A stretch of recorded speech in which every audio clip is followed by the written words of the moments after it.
Assalamualaikum warahmatullahi wabarakatuh. Di sini kami dari kelompok 9 akan mempresentasikan hasil diskusi kami mengenai materi dana pensiun. Sebelum lanjut ke pembahasan materi, di sini saya akan menyebutkan anggota kelompok 9. Di sini yang pertama ada saya sendiri, Dian Lintar Fitri Fauzia, dan yang kedua ada Muhammad Dafa, yang ketiga ada Herman Ruayari, yang keempat ada Rosevia Rangga, dan yang kelima ada Putri Niar Iskandar. Masuk ke penjelasan materi. Latar belakang dana pensiun. Dana pensiun pada prinsipnya merupakan lembaga berbadan hukum yang dibentuk untuk memberikan jaminan kesejahteraan kepada karyawan dan memungkinkan karyawan memperkecil risiko yang timbul dari permasalahan yang dihadapi di masa tua maupun risiko ketika sudah tidak lagi bekerja di usia produktif. Di negara-negara maju, penyelenggaraan program pensiun sebagai bentuk kesejahteraan bagi karyawan, baik oleh pemerintah maupun perusahaan-perusahaan swasta, telah dilakukan sejak tahun 1800-an. Indonesia sebagai negara kesejahteraan sesuai dengan amanat sila kelima Pancasila, yaitu keadilan sosial bagi seluruh rakyat Indonesia. Bertanggung jawab untuk menjamin kesejahteraan ekonomi dan sosial warga negaranya. Peraturan mengenai pensiun di Indonesia diatur dalam Undang-Undang Nomor 11 Tahun 1992 tentang dana pensiun. Selanjutnya ditulis Undang-Undang Dana Pensiun yang disahkan oleh pemerintah pada tanggal 20 April 1992. Menurut pasal 2 Undang-Undang Dana Pensiun, ada dua jenis dana pensiun yang dikenal di Indonesia, yakni dana pensiun pemberi kerja atau DPPK dan dana pensiun lembaga keuangan yaitu DPLK. Dalam melaksanakan Undang-Undang Dana Pensiun, pemerintah menerbitkan Peraturan Pemerintah Nomor 76 Tahun 1992 tentang dana pensiun pemberi kerja dan Peraturan Pemerintah Nomor 77 Tahun 1992 tentang dana pensiun lembaga keuangan atau DPLK. Pengertian pensiun. Pensiun adalah jaminan hari tua dan sebagai balas jasa terhadap pegawai negeri yang telah bertahun-tahun mengabdikan dirinya kepada negara. Pada pokoknya adalah menjadi kewajiban setiap orang untuk berusaha menjamin hari tuanya. Dan untuk ini setiap pegawai negeri sipil wajib menjadi peserta dari suatu badan asuransi sosial yang dibentuk oleh pemerintah. Karena pensiun bukan saja sebagai jaminan hari tua, tetapi juga adalah sebagai balas jasa, maka pemerintah memberikan sumbangannya kepada pegawai negeri. Jadi kita lanjut di pengertian perusahaan dana pensiun. Perusahaan dana pensiun adalah perusahaan yang menanggung dana pensiun, yang menanggung asuransi bagi orang-orang yang sudah pensiun, baik per orang maupun karyawan yang sudah berlanjut usia atau diberhentikan dari pekerjaannya.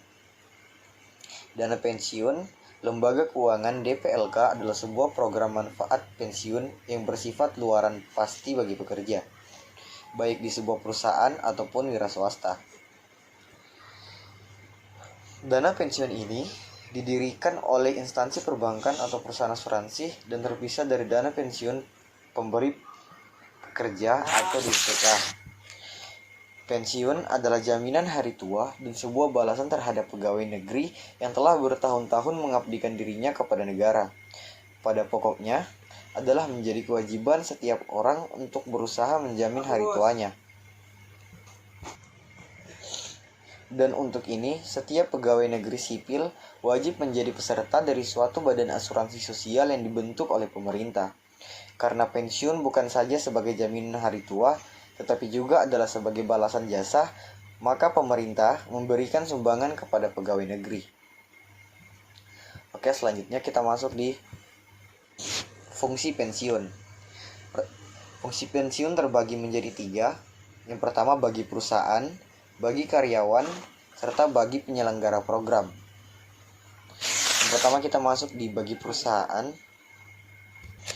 Bagi perusahaan, terdapat beberapa poin seperti memberikan penghargaan kepada setiap karyawan karena telah memberikan pengabdian terhadap perusahaan, meningkatkan citra sebuah perusahaan ketika menjalankan bisnis, meningkatkan motivasi kerja karyawan sehingga produktivitas perusahaan juga meningkat, menciptakan rasa aman untuk karyawan agar mampu menurunkan tingkat karyawan yang berhenti bekerja. Kemudian kita masuk fungsi bagi karyawan. Yang pertama ada hari tua. Hari tua yang umumnya sulit untuk melanjutkan kerja dan meraih pendapatan bisa tergantikan oleh dana yang sudah dikumpulkan sejak lama. Jika penerima dana ini meninggal, dana tersebut bisa diwariskan pada keluarga yang masih hidup. Kita masuk di bagi penyelenggara program. Di sini terdapat 3 poin. Yang pertama adalah penyelenggara program memiliki kesempatan untuk mengelola dana agar menghasilkan keuntungan, sebab iuran ini dapat digolongkan ke investasi. Yang kedua, sebagai aktivitas bakti sosial kepada peserta iuran dana tersebut. Dan yang terakhir adalah mendukung program pemerintah dalam pengadaan dana pensiun. Oke, untuk selanjutnya akan dilanjutkan oleh teman saya. Selanjutnya ada jenis-jenis pensiun di mana ada 4 poin. Yang pertama adalah pensiun normal, pensiun yang diberikan untuk karyawan yang usianya sudah mencapai masa pensiun yang ditetapkan perusahaan. Di Indonesia usia pensiun normal biasanya 55 tahun. Kemudian ada pensiun dipercepat, pensiun yang diberikan karyawan kondisi tertentu seperti pengurangan pegawai di perusahaan. Pensiun ini memungkinkan karyawan untuk pensiun lebih awal sebelum mencapai usia pensiun yang sudah tertentu.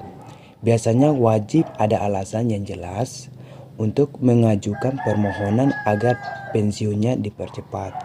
Kemudian ada pensiun ditunda.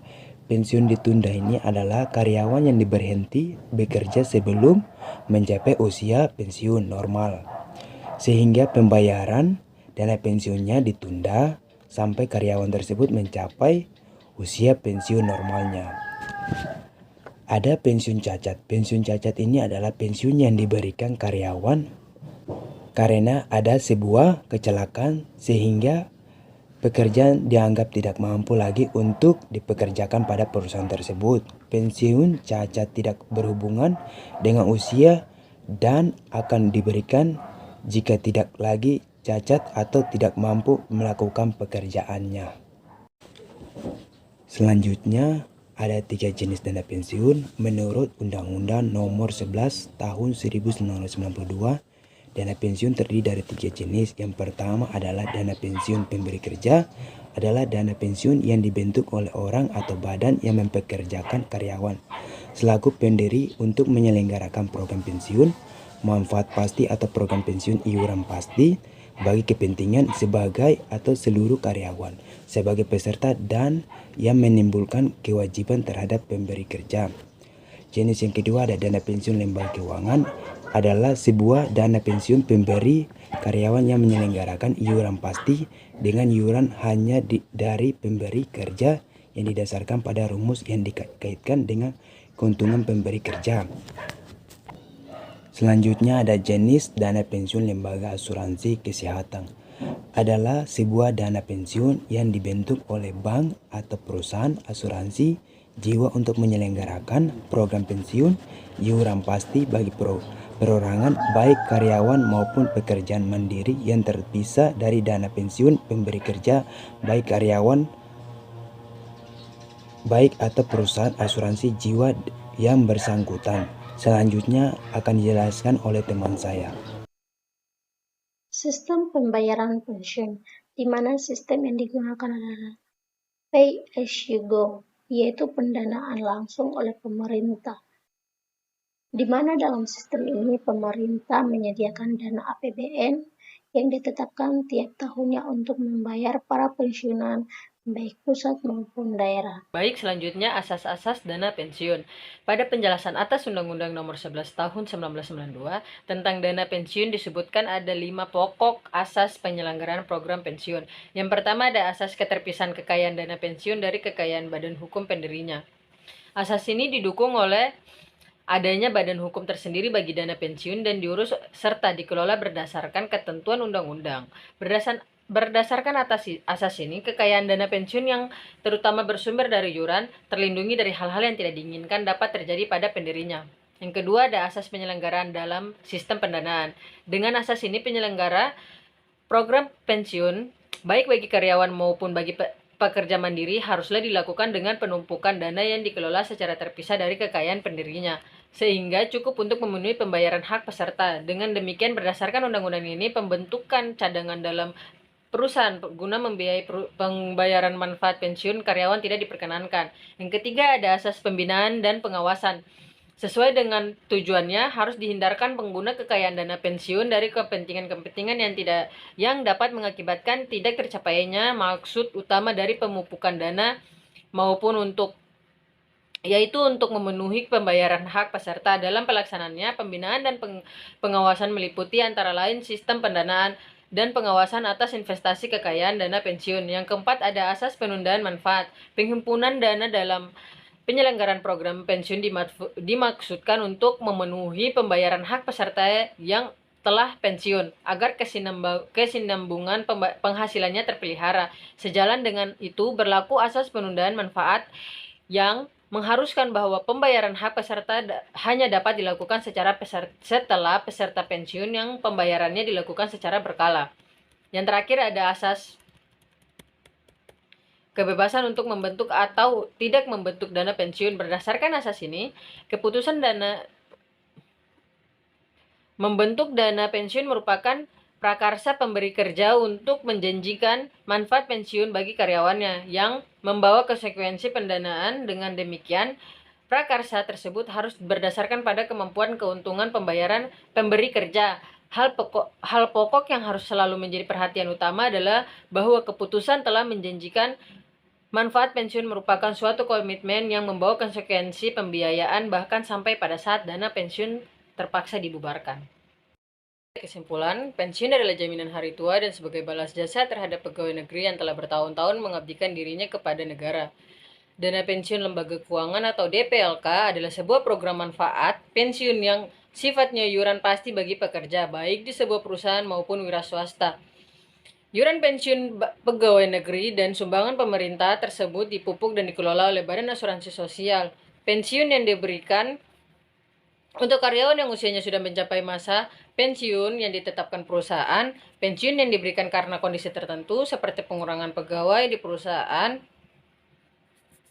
Dengan asas ini, penyelenggaraan program pensiun baik bagi karyawan maupun bagi pekerja mandiri haruslah dilakukan dengan pemupukan dana yang telah dikelola secara terpisah dari kekayaan pendiri, sehingga cukup untuk memenuhi pembayaran hak peserta. Sesuai dengan tujuannya, harus dihindarkan penggunaan kekayaan dana pensiun dari kepentingan-kepentingannya yang dapat mengakibatkan tidak tercapainya maksud utama dari pemupukan dana, yaitu untuk memenuhi pembayaran hak peserta. Penghimpunan dana dalam penyelenggaraan program pensiun dimaksudkan untuk memenuhi pembayaran hak peserta yang telah pensiun, agar kesinambungan penghasilan terpelihara. Berdasarkan asas ini, keputusan membentuk dana pensiun merupakan prakarsa pemberi kerja untuk menjanjikan manfaat pensiun bagi karyawannya yang membawa konsekuensi pendanaan. Hal tersebut sejalan dengan kewajiban perusahaan untuk memperhatikan peningkatan kesejahteraan karyawan sesuai dengan peningkatan kemampuan dan kemajuan perusahaan. Sekian dari hasil kami. Wassalamualaikum warahmatullahi wabarakatuh. Terima kasih.